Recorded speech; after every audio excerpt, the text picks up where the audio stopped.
In schools across the country, sexism, misogyny and hatred are spreading on social media, increasingly spilling into classrooms. With a survey of thousands of teachers by the NASUWT, finding online content is the biggest factor behind poor behaviour and worsening attitudes towards women among pupils. Teacher Sally Reese was upskirted several times by a boy she taught. She feels experiences like hers can't be separated from the worldviews young men are developing online. We're really damaging. Young boys and men are damaged just as much by this contact online. It is not that masculinity is toxic. It is the way that it is being presented. It is this idea that there's only one way to be a man, and that involves, oppressing women, the right to their bodies, the right to sex, all of those things. Referred to in the survey 53 times is this man. Female teachers said the Andrew Tate phenomena saw students sometimes refuse to talk to them or male counterparts they didn't see as masculine enough, with Tate's lifestyle, money and approach to women fueling misogyny. This union is debating a motion about how the far right has shifted its recruitment onto social media, saying that teachers need more support to tackle those narratives.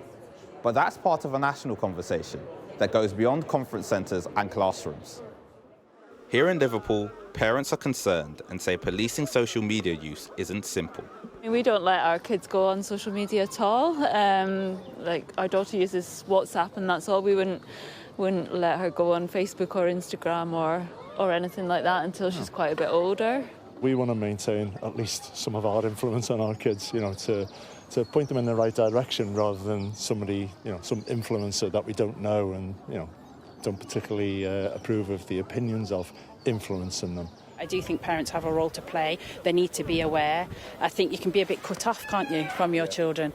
You can sort of, you think that your children are looking at the right things, but I don't necessarily know whether that's always the case.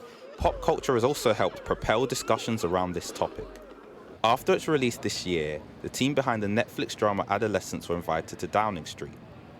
The show looks at how online radicalisation played a role in the murder of a teenage girl, with the Prime Minister supporting the show being made free to view in secondary schools across the country.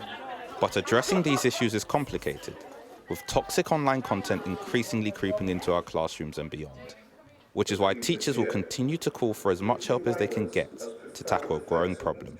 Shingi Marike, Sky News in Liverpool.